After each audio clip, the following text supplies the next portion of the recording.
एक अनूठा प्रयोग पूरब में हुआ है, और वो ये कि जो सबसे पीछे है उसके चरणों में वो झुके जो सबसे आगे है, क्योंकि सबसे आगे तो अभी भी बचकाना है, महत्वाकांक्षा की दौड़ है, ज्वर है। जो सबसे पीछे खड़ा है वो प्रौढ़ हो गया, अब उसकी कोई प्रतियोगिता किसी से भी ना रही, अब प्रतिस्पर्धा बिल्कुल शून्य हो गई। इस शून्य प्रतिस्पर्धा में ही तो पहली दफा आत्म गौरव का जन्म होता है।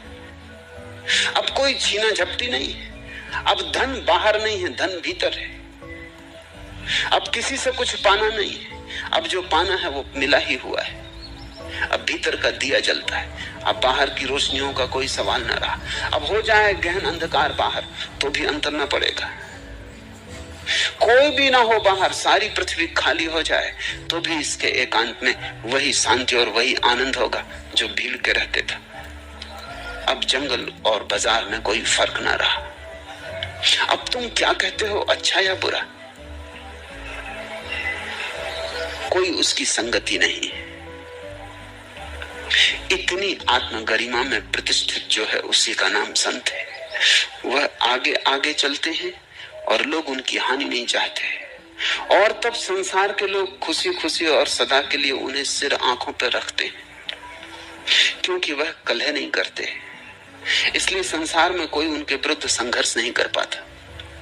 संत से लड़ना मुश्किल है, लड़े कि हारे।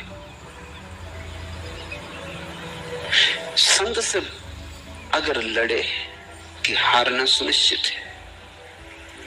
संत को हराया नहीं जा सकता। क्यों?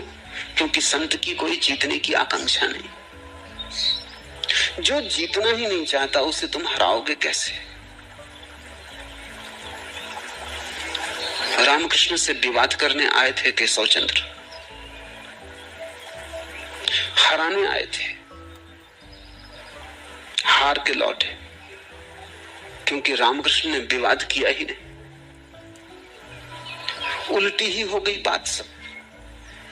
केशव चंद्र करने लगे तर्क की बात की ईश्वर नहीं है, सिद्ध करने लगे, और हर तर्क पर रामकृष्ण उठ उठ कर उनको गले लगाने लगे और कहने लगे वाह वाह, बिल्कुल ठीक कहा। थोड़ी देर में केशव चंद्र मुरझा गए कि अब करना क्या। जो भीड़ देखने आई थी रामकृष्ण की पराजय को, वो भी बड़ी बेचैन हो गई कि ये किस तरह का विवाद हो रहा है। तो केशव चंद्र ने कहा, आप मेरी सब बातों को हाँ कहते हैं तो आप पराजय स्वीकार करते हैं? रामकृष्ण ने कहा, मैंने कभी दावा ही कहां किया तुम्हें जीतने का। तुम्हारी जैसी प्रतिभा को और मुझ जैसा गंवार जीत सकेगा? असंभव। मगर एक बात तुमसे कहता हूं कि मैं तो बेपढ़ा लिखा हूं, परमात्मा की कोई बहुत बड़ी प्रतिभा मुझसे प्रकट नहीं हो रही। तुम्हें देख के मुझे पक्का भरोसा आ गया कि परमात्मा है। इतनी प्रतिभा, ऐसा तर्क,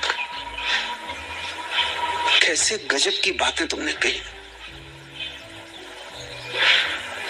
जहां इतनी प्रतिभा हो सकती है वहां परमात्मा होना ही चाहिए, क्योंकि पदार्थ से ऐसी प्रतिभा कैसे पैदा होगी। और ये मानने को मैं राजी नहीं हूं केशव कि तुम सिर्फ मिट्टी पत्थर हो। तुम्हारे भीतर ऐसा संगीत बज रहा है बुद्धिमत्ता का, वो संगीत खबर देता है कि परमात्मा है। इसके पहले मुझे थोड़ा बहुत शक भी रहा हो, तुम्हारे आने से वो भी मिट गया। केशव चंद्र हार के लौटे, क्योंकि संत की कलह क्या है, उसका दावा क्या है, उसे कुछ सिद्ध करना नहीं।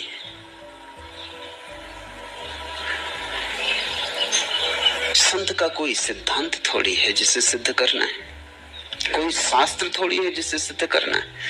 संत का तो एक जीवन है। और उस घड़ी में केशव की आंखें खुल गई और देखा संत के जीवन को, और देखी इस महिमा को जिसे कि विरोध भी हरा नहीं सकता, जिसे विवाद से मिटाया नहीं जा सकता। देखी इस आस्था को कि कितने ही तूफान उठाए जाएं तर्क के, आस्था का दिया डगमगाता भी नहीं, उल्टे तूफान से भी जीवन ले लेता है। तुमने देखा कभी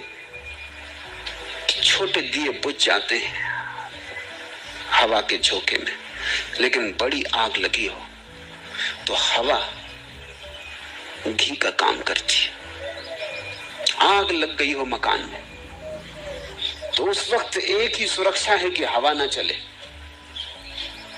क्योंकि आग लगी हो मकान में और हवा चल जाए तो आग बढ़ जाएगी, बुझना मुश्किल हो जाएगा। लेकिन गणित तो देखो, छोटा सा दिया हवा आती तो बुझ जाता है, बड़ी आग हवा आती तो और जलती है। संत इतनी बड़ी आग है